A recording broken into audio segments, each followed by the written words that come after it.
എന്റെ childhood crush, എന്റെ മോഹൻലാലിനൊപ്പമുള്ള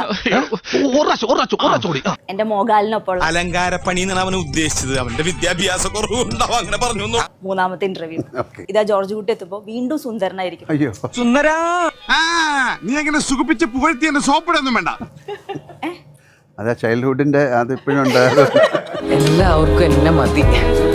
എനിക്ക് ഗീതാ പ്രഭാകരനെയാണ് കുറച്ചുകൂടെ ഇഷ്ടം. എന്തോന്നാ അമേരിക്ക എന്ന് പറഞ്ഞ് എന്ത് തോന്നിയാസവും കാണിക്കാമോ? നീ ഒന്നും മനസ്സിൽ വെച്ചേക്കല്ലേ. മാറ്റോളാം. ദൃശ്യം 2-ലെ ജോർജ് കുട്ടീനേക്കാൾ എനിക്ക് കുറച്ചുകൂടെ ഗ്ലാമർ തോന്നിയത് ദൃശ്യം 3-ലെ ജോർജ് കുട്ടിയാണ്. എനക്കിതിന് മാസക്കൂലിയ ദിവസക്കൂലിയ. നേരത്തെ പറഞ്ഞ ഞാൻ എല്ലാ ദിവസവും രാത്രി ഇവരെ സ്വപ്നം കാണും.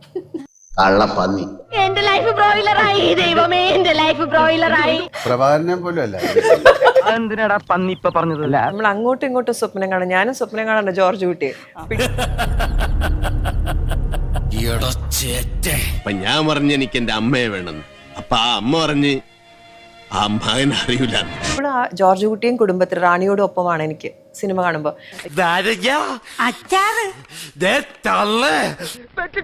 മക്കളെ ഇങ്ങനെ തള്ളരുത്, നിങ്ങൾ ഒരു തള്ള. അയ്യോ പാവം, അവർക്ക് ഇത് പറ്റിയല്ലോ. പിന്നെ എനിക്കെല്ലാരും ഉണ്ടല്ലോ. എന്റെ മാമനല്ലേ ടാറ്റ, എന്റെ അളിയനല്ലേ ബിർള. താനൂർ ചക്കദിനം ചെന്നപ്പോ ചക്കയെല്ലാം തമ്പാനൂർക്ക് പോയെന്ന് കേട്ടു. തമ്പാനൂർ ചെന്നപ്പോ മാവിൽ ആ ചക്ക കായ്ക്കുന്നു. ശരി, ചത്താ ഞാൻ നാളെ വരാം. അല്ല, ചത്തില്ലെങ്കിൽ ഞാൻ നാളെ വരാം.